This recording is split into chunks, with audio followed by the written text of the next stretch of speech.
And joining us now from New York is author and journalist Michael Moss. In 2009, he won the Pulitzer Prize for an article on beef safety.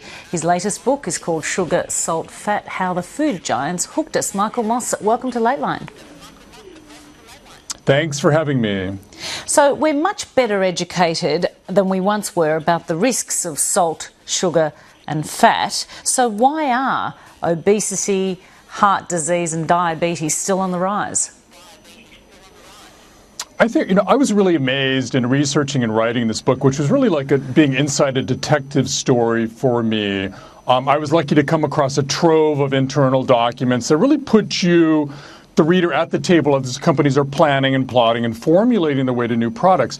And that enabled me also to get their leading scientists and marketers to open up and reveal more of their secrets. And really, I have to point out that looking at all of that and talking to them, I don't view the processed food industry as this evil empire that's intentionally setting out to get us obese or otherwise ill. The problem lies in their collective zeal to do what companies do, which is make more money by selling more product. And they have on staff scientists and marketing experts who are just geniuses at optimizing, at perfecting the bliss point, as you mentioned, for sugar, the mouthfeel of fat, the flavor burst of salt in creating their products.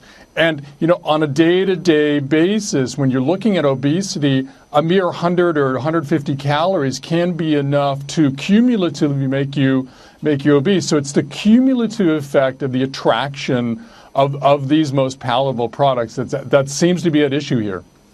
This doesn't seem like anything new. What did you find remarkable in your 4 years of research inside these companies? I spent time with one of the leading icons in the industry, Howard Moskowitz, for example, who walked me through his recent creation of a new soda flavor for Dr. Pepper. And to get at the optimum point of sweetness that would send us over the moon, he started with 61 different formulations of sweetness, each one slightly different than the other, subjected that to 3,000 taste tests and did the high math regression analysis to come up with the perfect amount of sweetness. And I was really stunned at how much science and what he calls sort of engineering goes into the formulation of foods. And it's not just that. When you talk to nutrition experts about sweetness in foods, it's the migration and spread of sweetness through the grocery store that concerns them, so that now bread is sweet and has bliss points engineered for us. Yogurts can have as much sugar as ice cream. Even pasta sauces can have the equivalent of a couple of Oreo cookies and a half of cup of pasta sauce. And it's teaching children especially to expect sweetness in everything they eat that concerns nutrition experts. Now, your central premise in the book is that we simply can't resist these foods, but the fact is we can, can't we? And it's our responsibility to make the right choices about what we eat and how we shop. Look, I'm really empathetic with the industry that doesn't want to use the A word, addiction. They prefer words like snackable and craveable and more-ishness. But the experts will say that for some of us, the sweetest, fattest foods will induce patterns of compulsive intake on the lines of some narcotics. And it's actually more difficult for those people to deal with food than it is narcotics, because you just can't go cold turkey. But I'm also hoping that the book, besides being a wake-up call to the industry, is also empowering to people, because there are some things you can do in the grocery store to find healthier items.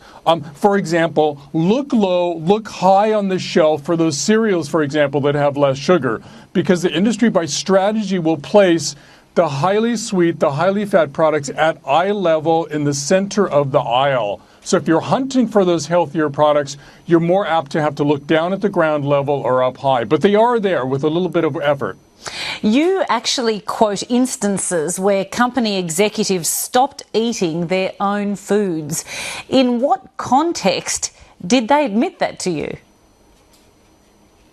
In the context of them having some substantial regret about the processed food industries and their own contribution to this developing and continuing obesity crisis in their own lives, especially when they ran into health problems often the very first thing they would cut out of their diet would be some of their companies and industries' own products, realizing that they were having trouble restricting their eating to one small individual serving. And sort of scientist after scientist sort of stunned me with their own shift toward healthier eating when it came to their own lives. Now, your book actually opens with what you call a secret meeting back in 1999. The biggest food companies were all there to discuss the health risks associated with their products. Tell us the significance of that particular meeting. It was this extraordinary meeting, and I came across it a few months into my research, and what was really extraordinary about it was that none other than one of their own, a senior executive at Kraft, stood up before them armed with 114 slides, laid at their feet not only responsibility for the obesity crisis, but diabetes, high blood pressure, heart disease. He even linked their products to several types of cancers, warned them that even if they didn't accept responsibility, the lawyers who went after big tobacco were inevitably going to come after them for the healthcare costs associated with obesity. And he pleaded with them to collectively start doing something to turn the corner on behalf of consumers. And the word collective is really key here, because individually these companies have trouble every time they try to cut back significantly on their dependence on salt, sugar, and fat. They run into revenue issues, taste issues. Wall Street is there demanding high profits. And it's a problem for these companies. They are between a rock and a hard place with their own dependency on salt, sugar, and fat. They clearly ignored the suggestion from the Kraft executive. And what's interesting, of course, is that Kraft is now owned by Philip Morris, a big tobacco company. Do you really expect one day to see some kind of class action, perhaps by a group of people who are sick one way or another, who might take on one of the big food companies? I think the food industry itself is really worried about that, and they're really worried about the soda industry getting hit first by that. I should mention that Philip Morris no longer owns Kraft. What was really fascinating, though, is that after that meeting, when the executives reacted defensively, it was a few years later when Philip Morris was pushing its food people to actually start dialing down on its dependence on salt, sugar, fat, warning them that they were going to run into trouble on those three ingredients and their dependency, much like big tobacco did on nicotine. So what's really revealing, I think, to me, is how Kraft on its own set out to take some initiatives to fight obesity. Some were successful, some ran into this problem, which is Wall Street and competitors were there waiting to, grab that part of the grocery aisle with their still highly sugary, salty, fatty foods. Well, the food labelling, of course, has improved a lot, and ingredients are quite clearly spelt out, including the harmful additives. What more do you think food companies could be doing?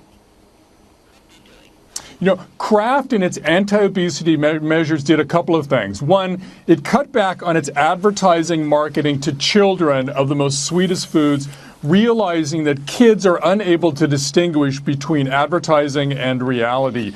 Two, it started putting on its labels a fuller disclosure of how many calories, how much salt, sugar, fat was in the product, not just per serving, but for the whole package, because its data showed that for some of its snack foods, we were eating the whole bag and not limiting ourselves to just a tiny serving. And then they put caps on the amount of salt, sugar, and fat that their food scientists could use in formulating and optimizing the allure of their new products. I think those are really three extraordinary things that Kraft did and that the whole industry could embrace collectively now to really meaningfully make some changes.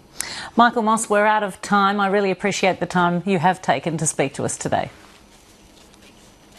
Thank you so much for having me.